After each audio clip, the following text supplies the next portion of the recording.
On va parler évidemment des projets pour 2023, mais avant ça, je voudrais que vous reveniez un petit peu sur 2022. Qu'est-ce qui vous a le plus marqué cette année sur le territoire de la Casque?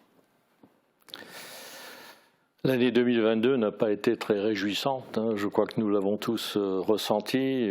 Peut-être quelque chose de marquant sur le plan humain, parce que c'est ce qui me frappe avant tout, c'est le fait de retrouver une guerre en début d'année sur un espace européen. Et on a un peu de mal à comprendre que aujourd'hui encore, on estime pouvoir régler les problèmes par les armes au détriment de nombreuses vies et notamment des enfants. Donc il faut espérer qu'en 2023, la raison revienne. Donc ça, c'est l'aspect humain au niveau de la Casque, puisque je suis là sur le plateau à ce titre. Il y a eu un événement majeur qui m'a bien entendu profondément touché, c'est l'infidélité, si on peut appeler ça ainsi, manifestée et avouée sous la pression de l'entreprise REC, hein, qui a renoncé à son implantation sur l'Europol 2 notamment. Alors, c'est vrai que ce type de décision a été d'autant plus navrant que le projet qu'ils avaient l'intention de réaliser a été adopté par l'ensemble de la population et tout a été fait pour les accompagner dans les meilleures conditions. Nous les avons accompagnés pour obtenir un permis de construire qu'ils ont eu. Ils ont obtenu une autorisation environnementale qu'on appelle l'ICPE. Tout ça dans un délai relativement court pour finalement renoncer. Ça m'a marqué. Je dirais même que les raisons invoquées, et bon, on les connaît depuis, puisque de fonds chinois, nous sommes passés à des fonds indiens, ce qui signifie que l'investisseur favorise bien entendu son pays, l'Inde, et se tourne ensuite vers les États-Unis où les aides sont nettement plus importantes, puisque les États-Unis subventionnent aujourd'hui chaque panneau fabriqué dans ce type d'activité. Donc voilà, nous souffrons là hein, d'une politique différente. Si j'avais aujourd'hui à conseiller nos élus au plus haut niveau, ce que je n'oserais pas faire, je leur dirais néanmoins de montrer davantage de volontarisme dans leurs actions, pas uniquement en France d'ailleurs, les partenaires européens également, parce que nous sommes à la merci de décisions unilatérales et souvent protectionnistes qui peuvent tomber du jour au lendemain de la part de pays concurrents. Alors après cette douche froide du retrait de REC sur l'Europol d'Ambar, parce que l'Europol 2 à Ambar, on parlait quand même à l'époque de plus de 2000 emplois. Quels sont du coup les espoirs pour 2023 en termes de développement économique? Qu'est-ce qui se profile pour l'Europol? L'embarras du choix? Oui. Comme vous le dites, oui, l'embarras du choix, et c'est un embarras. Pourtant, c'est positif. Alors, dites-nous, quelle est la situation ? C'est positif, c'est très positif, donc nous ne pouvons que nous en réjouir, bien entendu, mais les choix sont difficiles. Vous le verrez d'ailleurs, je pense que la situation va se débloquer dans quelques jours, hein, puisque je serai amené très rapidement à proposer aux élus de faire un choix parmi un certain nombre de propositions qui nous sont faites aujourd'hui, qui sont des propositions à grande envergure, hein, comme pour REC, hein, même un peu plus pour certains. Donc ce choix devra être fait. Il sera fait dans une petite confidentialité dans un premier temps, parce que j'ai malheureusement signé des documents qui ne me permettent pas de livrer le nom des investisseurs immédiatement, mais très vite, nous serons obligés de finaliser définitivement pour pouvoir mettre en route notre accompagnement habituel, puisque nous en avons l'habitude. Nous l'avons fait avec REC, nous l'avons fait avec d'autres. Nous allons le faire avec le nouveau projet qui se profile à l'horizon. Alors bien entendu, pour nous, c'est une excellente chose, même s'il est difficile de faire un choix. C'est peut-être incompréhensible vu de l'extérieur. En fait, il n'y a pas assez de place pour tout le monde, c'est ça? Ah ben non, il n'y a pas, loin de là, loin de là. Donc il n'y a pas assez de place et puis il faut faire le bon choix. À partir du moment où nous avons choisi l'investisseur, les autres qui sont présents eux aussi à l'heure actuelle vont se diriger vers d'autres horizons, forcément. Et donc il ne faudrait pas que celui que vous choisissez fasse comme REC et renonce. Tout à fait. Je crois que ça, le vrai risque. Le problème est celui-là, donc il faut que nous puissions estimer la possibilité réelle de mener le projet à bien financièrement, puisque bon, il y a des banques derrière tout cela. C'est une problématique relativement complexe qui nous préoccupe actuellement au quotidien. Mais dans quelques jours, on en saura un peu plus. Et on aura de nouveau des grands espoirs, mais des espoirs de quoi concrètement? Dans le sens où vous dites des projets de grande envergure, ça veut dire que combien d'emplois sont censés être créés selon le projet qui sera retenu? Allez, je partirai sur une moyenne, une moyenne puisque bon, le nombre d'emplois est un peu différent de l'un à l'autre, mais 2000 emplois. Donc nous sommes sur le même ordre de grandeur que REC, et ça peut aller au-delà. Donc voilà, ce sont de grandes opérations avec des investissements qui dépasseront le milliard d'euros. Donc voilà. Alors, puisqu'on parle de développement économique et d'accompagnement d'entreprises, il y a de nombreux artisans et beaucoup d'entreprises aussi qui souffrent particulièrement de la crise de l'énergie, de la hausse des coûts des matières premières. Alors, l'Aglo a un dispositif d'aide à l'investissement, mais beaucoup de chefs d'entreprise n'en sont pas du tout à se poser la question d'investir, ils en sont à se poser la question de comment payer les factures. Est-ce que la communauté d'Aglo a prévu de dégager des fonds supplémentaires spécifiquement pour les aider cette année ? Des fonds supplémentaires pour les aider à régler des factures, non. Effectivement, nous avons le programme que vous évoquiez qui leur permet de se moderniser, de remplacer par exemple une machine qui deviendra peut-être moins énergivore. Et dans le cadre de ces investissements, nous sommes à leur côté. Effectivement, nous avons une enveloppe qui leur est destinée et dont beaucoup de boulangers notamment, puisqu'on en a parlé récemment, ont pu profiter jusqu'ici. Mais nous n'avons malheureusement pas la possibilité de payer les factures à leur place. Donc ils souffrent beaucoup, nous le savons. Nous essayons de les soutenir comme nous pouvons et ils le méritent. Je crois que dans un territoire comme le nôtre, l'activité est quelque chose d'essentiel et surtout au niveau de l'artisanat. J'ai eu l'occasion de dire, la boulangerie est un peu le symbole en France. J'ai raconté une petite anecdote il y a 2 jours. Dans le cadre du développement économique, je me suis déplacé à l'est de l'Allemagne Bretagne et un investisseur potentiel m'a dit « Ah, j'aimerais m'installer en France rien que pour les boulangeries ». Ça m'a un peu surpris.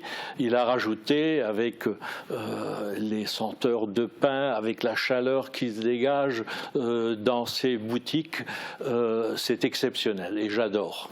Et la baguette reconnue à l'échelle internationale. Voilà. Tout autre sujet, mais finalement ça ferait des clients notamment pour ces artisans, les habitants du territoire, parce que la démographie continue d'être légèrement en baisse sur le territoire de la Casque. On est à moins 1539 habitants entre 2014 et 2020, les derniers chiffres de l'INSEE. Alors il reste quand même 65 267 habitants. Est-ce que c'est suffisant? Est-ce que vous voudrez qu'il y en ait plus? Et si oui, on fait comment pour qu'il y en ait plus? Oh, pour moi, il n'y a qu'une seule solution, c'est d'apporter de l'emploi, d'apporter de l'activité. Avec cette activité, on attire les jeunes couples avec leurs enfants et pour moi, c'est le meilleur moyen et réellement l'unique moyen de pouvoir faire remonter la courbe de la démographie. Ensuite, bien entendu, avec cette activité, il faut la transformer en attractivité qui nous permettrait de conserver cette population. Alors, est-ce qu'elle est suffisante ou non? Je dirais que, bon, à l'heure actuelle, nous ne nous portons pas trop mal. Si demain nous pouvions évoluer dans le bon sens, eh bien, ce serait fantastique, ce serait bien. Et je crois qu'il faut tout faire pour y arriver.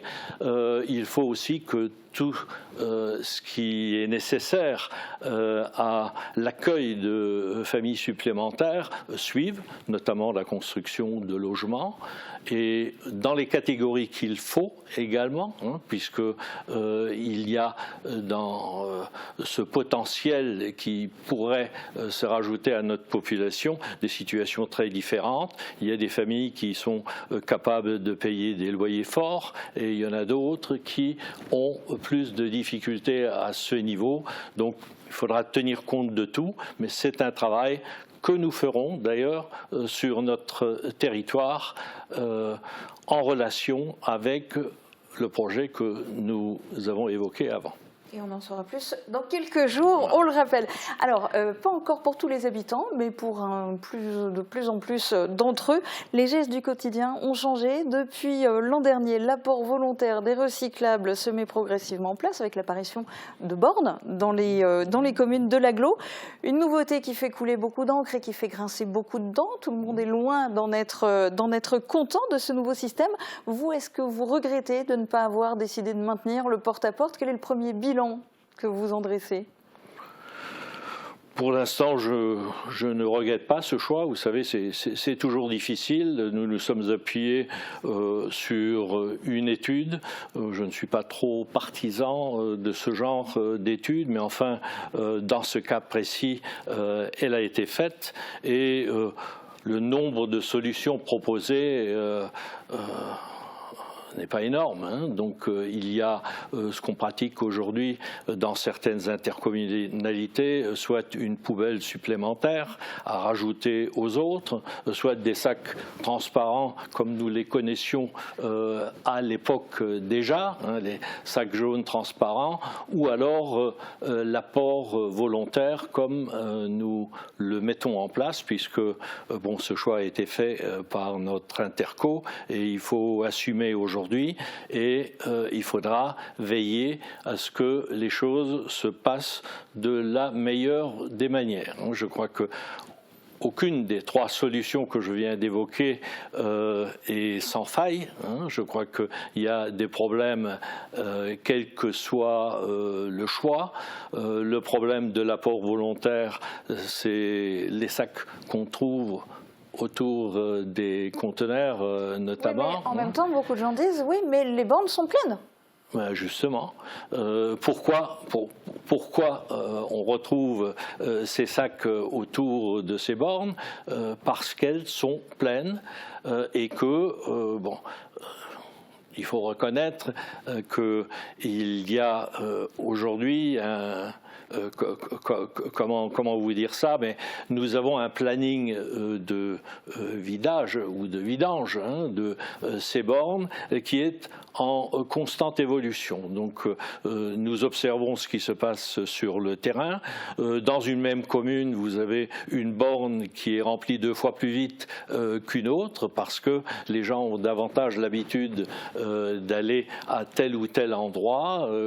Donc voilà, c'est quelque chose de relativement complexe. Alors nous sommes en train de travailler sur ce problème. L'idée est de mettre des sondes dans chacune des bornes, ce qui nous permet à distance et de façon informatique à suivre l'évolution du remplissage de ces bornes et nous permettre donc d'organiser les tournées plus réactifs pour les relèves. Voilà, suivant l'état d'avancement du remplissage. Alors la casque a une multitude de compétences, c'est impossible de parler toutes, mais s'il y avait un projet, un dossier, quel est celui qui vous tient le plus à cœur cette année ? Cette année, en 2023, mais nous l'avons évoqué avant, c'est le projet économique, sans hésitation. Ok. Alors, cette année, la question se pose aussi, est-ce que vous serez encore président de la communauté d'agglomération Sarreguemines Confiance à la fin de l'année? Parce que quand vous avez été élu lors de ce mandat, vous disiez que vous alliez démissionner à mi-mandat. Ça veut dire cet été? C'est toujours d'actualité? C'est une bonne question que vous posez. Voilà, alors bon, il est vrai que quand j'ai été réélu, c'était le début juillet, le 11 juillet, je crois, 2020, j'ai effectivement proposé, à la demande d'ailleurs des élus de la ville, j'ai proposé ce qu'on appelle une présidence partagée. Donc, en réalité, c'est une inversion de rôle. Donc, voilà. J'ai rajouté à ce moment-là que ça se fera si tout va bien. Autrement dit, le tout va bien, est-ce que toutes les conditions sont réunies? Parce que bon, ce n'est pas un geste anodin, je crois que ça demande à être réfléchi et bien étudié. Et c'est cet aspect-là qui doit être évalué à l'heure actuelle. Donc je pense que dans les mois à venir, il va falloir, avec le maire de la ville notamment, et avec mes collègues élus, qu'on réfléchisse à cela, qu'on constate si toutes les conditions sont réunies. Il y a un problème d'équilibre permanent entre la ville et la campagne. Je rappelle que la communauté d'agglomération dans ce domaine-là a toujours été un modèle du genre, puisque cette collectivité a su fonctionner sans qu'il y ait trop de tensions entre les deux. Cela demande un esprit communautaire en béton, sans faille, et une notion de solidarité avancée. Donc il va falloir qu'on examine cela de près, et puis on prendra la décision qu'il faut à ce moment-là. Donc on n'en saura pas plus aujourd'hui. Alors il vous reste une petite minute pour vous adresser, si vous le souhaitez, directement aux téléspectateurs de Mosaïque Cristal. Qu'est-ce que vous avez envie de leur dire en ce début d'année ? Oh, je crois que c'est tout simple à ceux qui nous écoutent et ceux qui nous écouteront peut-être plus tard. Je souhaite que l'année 2023 les garde en excellente santé et qui puissent vivre de nombreux moments de bonheur et de satisfaction au sein de leur famille. Ça me semble important sur le plan humain. Comme nous l'avons fait jusqu'ici au niveau des élus de la communauté d'agglomération et moi-même également, bien entendu, nous continuerons à les servir au mieux pour leur offrir l'environnement nécessaire à une vie tranquille, sereine et sans oublier, je pense, une notion importante, c'est l'optimisme. Je crois que 2022, comme je le disais, n'a pas été une année réjouissante. Alors soyons ensemble convaincus que 2023 sera une année meilleure. Eh bien, merci d'avoir été en direct sur Mosaïque Cristal aujourd'hui et bonne année. Merci à vous, bonne année également à vous. Merci.